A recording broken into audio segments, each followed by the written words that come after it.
Bonjour à tous, bienvenue dans ce troisième épisode de la saison 2 du Canap. Aujourd'hui, j'ai le plaisir d'accueillir Oliver Yates, le CEO de Shield Market. Salut Oliver, tu vas bien? Salut Clément, ça va, merci. Bon, on est très content en tout cas de t'avoir avec nous pour cet épisode. Aujourd'hui, on va parler crypto essentiellement.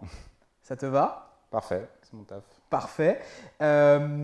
Du coup, on démarre par le CV de l'invité. C'est parti. Donc, tu as 2 minutes pour pitcher un petit peu ton parcours.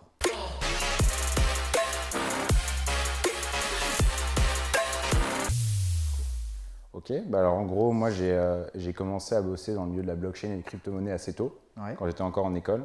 Je suis passé par une école d'ingénieur à la base et j'ai développé le premier prototype d'un contrat d'assurance crédit chez Euler Hermès sur la blockchain Ethereum, donc à une époque où c'était encore très très tôt pour ce milieu-là.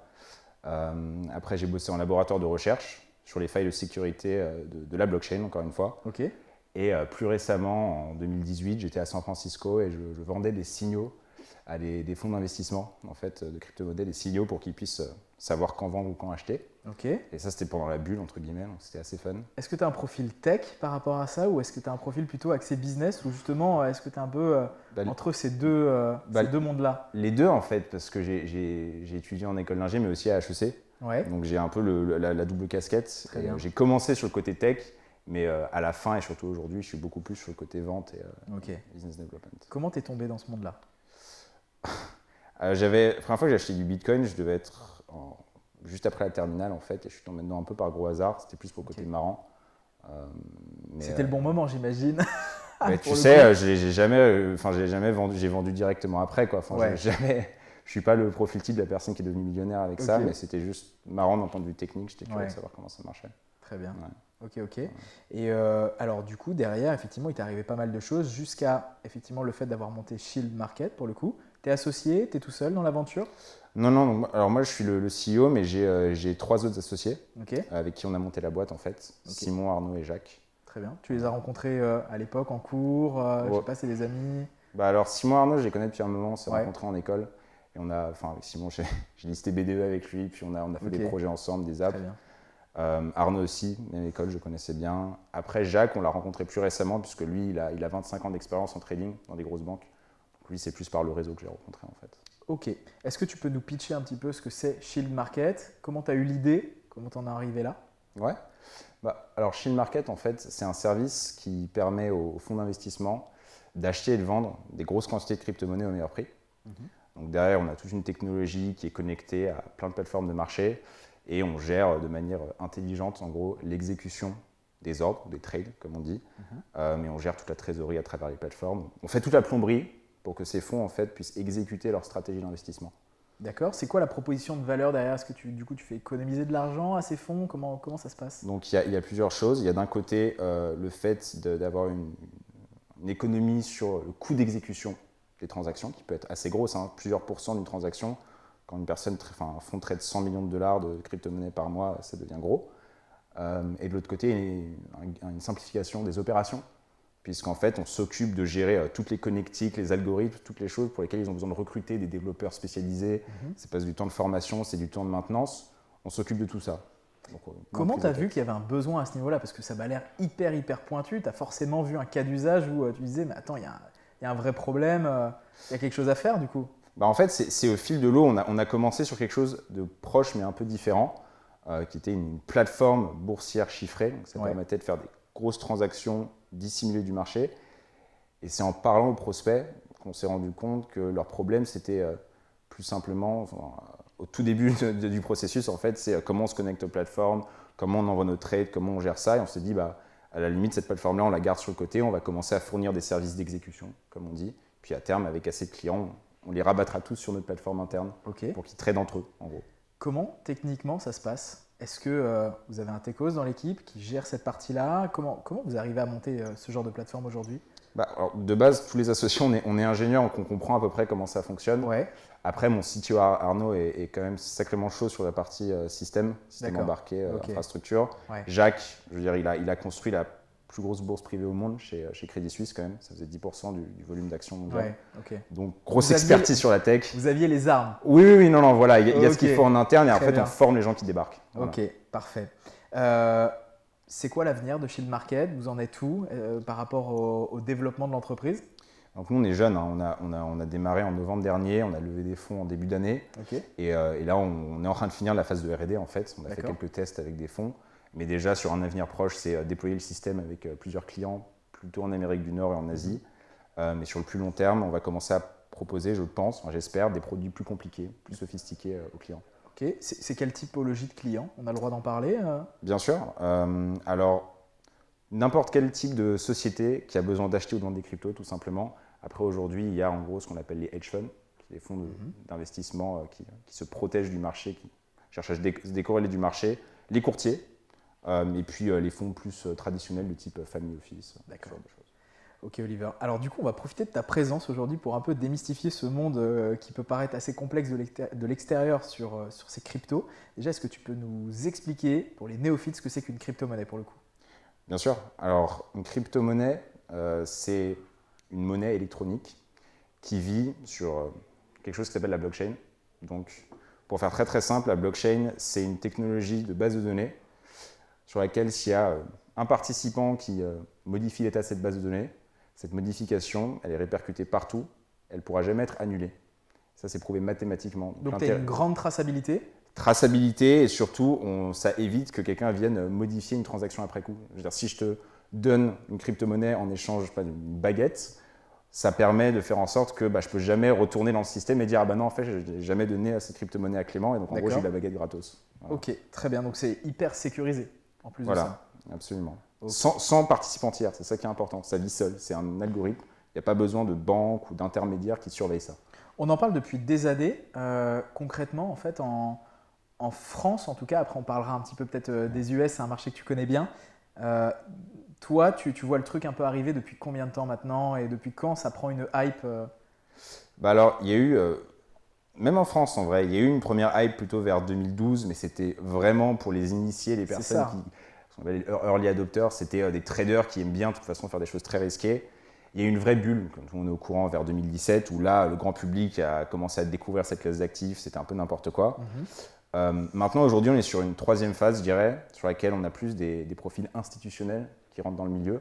Là, cette semaine, il y a eu Square, donc l'une des boîtes de Jack Dorsey, le créateur de Twitter, qui a converti 50 millions de dollars de sa trésorerie en Bitcoin pour se protéger des risques de marché. En fait, en ce moment, avec la situation Covid, les monnaies, ça fluctue un peu et donc ils voient ça comme de l'or digital. C'est un exemple de boîte qui fait ça. Il y a MicroStrategy, il y a un mois. Voilà, on voit des profils plus instits en fait qui rentrent dans le milieu et donc c'est là où nous on intervient puisque notre cible c'est quand même plutôt ce genre de profil. Et alors à contrario, aux US, est-ce que c'est encore plus vieux du coup que 2012 ou c'est aussi arrivé dans ces eaux-là là-bas? Aux US, ce qui s'est passé, c'est que à la fois il y avait des investisseurs plutôt entraînés qui rentraient dedans, mais surtout il y a eu beaucoup de boîtes qui ont commencé à se développer et des fonds professionnels dès, je dirais, 2016-2017, des vrais fonds lancés par des anciens banquiers qui commençaient à investir sur cette classe d'actifs. Alors qu'en Europe et surtout en France, ce n'était pas du tout le cas. Donc, ils ont commencé là-dessus beaucoup plus tôt, en fait. Ok. Alors, il existe une tonne pour le coup de crypto-monnaies. Tu peux peut-être nous en citer les plus connues? Alors il y a le Bitcoin qu'il faut citer parce qu'en fait, c'est la plus ancienne. C'est celle qui a introduit la technologie blockchain avec, en fait. Et je dirais que c'est la plus importante aujourd'hui en termes de capitalisation de marché, de volume. Elle a ses défauts, mais au moins elle a une valeur, c'est que c'est la première, les gens ont confiance dedans. Donc, c'est la plus importante. Donc, les gens achètent naturellement? Voilà, c'est un consensus, c'est la confiance. Les autres qui sont importantes, il y a l'Ether, qui est la crypto-monnaie native de la blockchain Ethereum. Ça, c'est plus comme du pétrole, en fait. Ethereum, c'est une blockchain qui fait tourner les applications. Et l'Ether permet de payer son accès à ces applications, une monnaie native, en fait. Et il y en a quelques autres qui sont assez intéressantes, comme... je citerai Monero ou Zcash qui sont anonymes et confidentiels, donc ça permet de faire des transactions sans que personne voit les montants ou l'origine des transactions. Litecoin qui est une version un peu plus rapide de Bitcoin. Tu as le droit de nous donner les cryptos qui sont montantes ou pas, sur lesquels on pourrait investir ou pas? Alors, je ne peux pas répondre directement à cette question, mais ce que je peux dire, c'est déjà pour investir sur les cryptos, tu prends le montant que tu es prêt à perdre. C'est-à-dire, prends ton portefeuille et imagine-toi jeter cet argent à la poubelle et dis-toi, ok, ce montant-là, je peux commencer à investir dessus. C'est comme ça que tu approches un investissement sur une classe d'actifs risquée, par définition. Sur un malentendu. On ne sait jamais. C'est ça le principe. Sur un malentendu, ça peut passer. Voilà. Ok. Mais typiquement, ce qu'il faut regarder, c'est l'équipe, l'origine de l'équipe. Est-ce qu'il y a déjà des utilisateurs sur le projet derrière cette crypto-là? Ça, c'est essentiel. Merci de nous donner les clés en tout cas pour investir de notre côté. C'est pas grand-chose. Justement, alors moi ça m'intéresse parce que du coup tu es franco-américain, tu connais très bien Los Angeles, tu me disais effectivement en préparant cette interview. Tu vois un petit peu la différence de perception qu'on a entre la France et les US ou même entre l'Europe et les US sur les cryptos. Est-ce que tu peux m'en parler? Bien sûr. En fait, pour moi, ça va plus loin que les cryptos. C'est tout simplement une différence de perception dans ce que c'est que l'investissement. Un Américain, je veux dire, qui a son premier job, qui commence à avoir un petit peu d'argent de côté, va aller investir lui-même en fait, même sur les actions, ce genre de choses. Il y a une grande culture de l'investissement, de tout ce qui est économique. En France, c'est quand même très conservateur. Je veux dire, tu mets sur le livret A. Si tu mets sur le livret A ou bien tu achètes un appartement quand tu as ton CDI, je veux dire, c'est très très tradit. Et les gens n'ont pas une culture d'aller eux-mêmes boursicoter, quoi, entre guillemets. Donc la crypto, c'est super risqué. Donc là, les gens, ils ne vont pas forcément y toucher parce que c'est encore plus lointain, quoi. Ça t'oblige à t'y pencher vraiment très sérieusement pour le coup. Et donc ça restreint la cible, en fait, la démographie.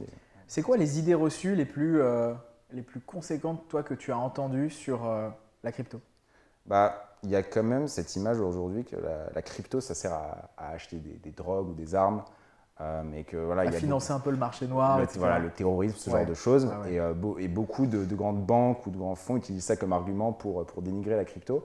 Et ce qui est marrant, c'est qu'il y a une semaine, il y a eu un gros papier dans les journaux qui révélait qu'une grosse partie des banques mondiales avait fait transiter des milliards et des milliards de dollars pour financer le terrorisme et le blanchiment d'argent. Et en fait, il y a zéro différence. C'est la même chose que du cash. D'accord. Bon. Donc ça, c'est l'idée reçue justement principale. Très bien.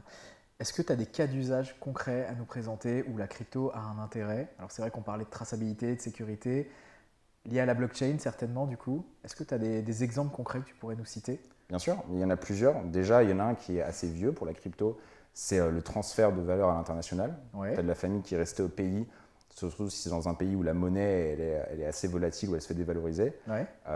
C'est un intérêt de directement envoyer du Bitcoin parce que déjà, tu n'as pas à passer par des banques spécialisées ou par des transféreurs d'argent, comme on dit, qui prennent des grosses commissions. Tu peux envoyer du Bitcoin pour quasiment rien du tout.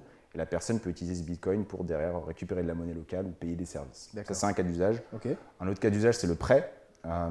Sur la blockchain Ethereum, tu peux collatéraliser ton prêt, donc juste mettre une garantie de côté avec des cryptos et récupérer de l'autre côté directement une crypto qui a un autre cas d'usage où tu peux directement récupérer un équivalent de dollar, des choses comme ça.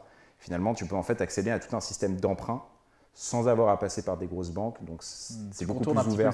Tu contournes le système et c'est très utile pour les petits emprunteurs ou des profils plus à risque. Et le remboursement est garanti par la blockchain puisque tout le collatéral est déjà sur la blockchain. C'est quoi l'avenir du secteur? On en est au tout début. Comment toi tu vois les choses dans 5-10 ans? À 5 ans, je pense qu'il y aura encore un peu une dualité entre les crypto-monnaies comme Bitcoin et tout, d'un côté, qui vivent un peu dans leur coin, et les projets de banques centrales ou de grosses banques privées aussi qui sont en train de déployer des plateformes de tokenisation, comme on dit. C'est des plateformes où ils peuvent mettre leurs actifs de type actions, crédit, tout ça, sur des blockchains privées. Et ça permet de réduire les coûts pour qu'ils se transfèrent entre eux, mais ce sera toujours 2 écosystèmes à part. À 10 ans, en revanche, je pense que ça va commencer à être unifié. Le Bitcoin, ce sera simplement un des actifs disponibles sur la technologie blockchain, entre guillemets, et ce sera super poreux, en fait. Tout interagira. Les technologies seront enfin capables de permettre aux banques de toucher à ces classes d'actifs-là sans risque. Pour moi, c'est ça à 10 ans. On passe aux questions.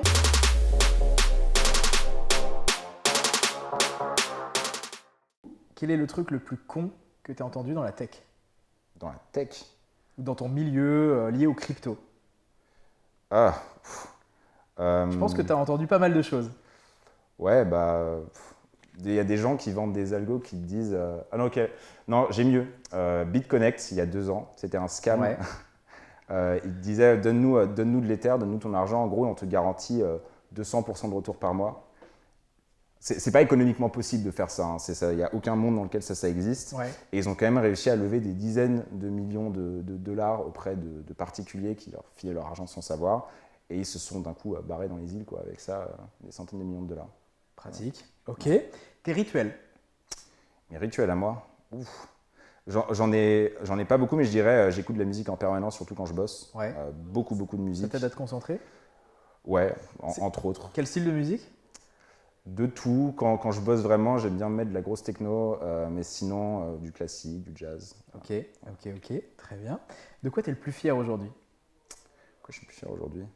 De l'équipe que j'ai réussi à mettre autour de moi. Ça fait un peu niais, hein, dit comme ça, mais en vrai, moi, mon rôle, c'est de fédérer des gens plus intelligents que moi autour de moi. C'est smart. Et je suis plutôt content, je trouve que j'ai réussi, parce que pour l'instant, chaque personne qui est autour de moi est largement plus intelligente que moi.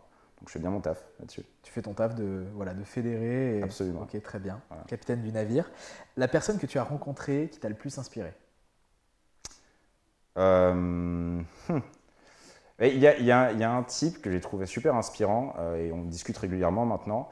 C'était le CEO de BitTorrent, pour ceux qui téléchargeaient les films à une époque, qui connaissent bien. Quelques années, ça. Ouais. Voilà, et en fait, j'ai rencontré, parce qu'il c'était le mari d'une de mes profs à Berkeley, et il m'avait expliqué que ils avaient fait ça, en fait, ce projet. Le but, c'était pas que ça reste pendant longtemps, c'était pas viable comme modèle. Le but, c'était juste de casser le business model des vendeurs de musique et de CD distributeurs. Okay. Et finalement, juste après ça, on a eu des Spotify, en fait, qui sont apparus. Et maintenant, il est dans la crypto, et il a notamment participé au projet Libra de Facebook. Ouais. Et donc, on voit la même optique. Il fait casser, faire du bruit, bouger les choses. Libra ne restera pas, mais derrière, il y a des projets qui vont se lancer. Est-ce que tu as des regrets? Ouais, au début, des regrets. Quand j'ai commencé à bosser sur le projet, je me suis pas mal isolé. Mais c'est une grosse connerie en fait quand on est entrepreneur de faire ça. Tu veux dire qu'il faut partager un maximum son idée, la partager au… Non, pas de ce point de vue-là. D'un point de vue plus perso, on a tendance à rester dans son coin par rapport à ses potes, à sa famille, parce qu'on a l'impression que personne ne va comprendre vraiment ce qu'on fait. Surtout quand tu lances un business dans la crypto. En plus de ça, je pense que ta famille, à moins qu'elle soit déjà dans le milieu, mais il peut y avoir un vrai gap. Après, même honnêtement, n'importe quelle boîte, tu es en train de prendre des risques, tu te payes au lance-pierre, les gens comprennent, ça n'a aucune valeur au début ce que tu fais, c'est assez difficile et donc tu penses à tort qu'il ne faut pas en parler à ses potes, parler de ce quotidien parce que tu te dis ils ne vont pas comprendre. Ça, c'est une grosse bêtise. Très bien. Pire situation à laquelle tu as été confronté? J'ai été confronté. Peut-être via Shield Market ou une autre expérience que tu as envie de nous partager. Ouais, il y avait un truc assez marrant. Il y a un an, on avait été invité à parler à une conférence à Macao avec mon cofondateur Simon. Ouais. Macao, le casino de la Chine. Donc on arrive là-bas, on a tout préparé, les flyers, le matériel marketing en anglais et tout. On débarque et là l'organisateur m'explique que personne parle anglais à la conférence dans les personnes qui viennent voir ça, ils parlent que chinois. Donc je me suis retrouvé sur scène à parler en anglais tout en sachant qu'il n'y avait pas une personne devant moi qui comprenait un mot de ce que je disais et il y avait un traducteur à côté qui traduisait en live. Et quand je jetais un coup d'œil, je voyais qu'il n'y avait pas un seul truc qui était traduit correctement. C'était scandaleux. Donc ça a donné quelque chose à la suite ou pas? Mais pas du tout. C'était n'importe quoi. Mais c'était marrant. J'avais été invité et j'ai bien mangé là-bas, on va dire. Mais voilà, c'est ça. Ah bah tiens, j'embraye. C'est quoi ton plat préféré? Mon plat préféré à moi. Les nuits chinoises, du coup. Non. Alors j'adore la bouffe asiatique, mais non, je dirais, c'est cliché, hein, mais j'adore le poisson cru. J'en mangeais beaucoup quand j'étais au Japon. Ceviche, tout ça. Ouais, ou sushi, ce genre de choses. Dernière question, est-ce que la tech te fait peur? Non, vraiment pas. Ok. Non, du tout. Pas du tout. Tu l'embrasses? Je l'embrasse et voilà, je suis peut-être pas la bonne personne à qui demander ça. Moi, je pense que c'est un gros potentiel. Et, après, parce que je comprends ce qui se passe, quoi. Mais, ok, très bien. Bah, écoute, en tout cas, on arrive à la fin de cette interview. Le mot de la fin? Acheter du Bitcoin. On a réussi à te le faire dire. Merci Oliver en tout cas d'avoir été parmi nous cet après-midi. N'hésitez pas aussi à nous suivre sur les différents réseaux qui vont s'afficher sur votre écran. Merci à tous de nous suivre en tout cas et on vous dit à très bientôt pour une nouvelle émission de Canap. Ciao les amis!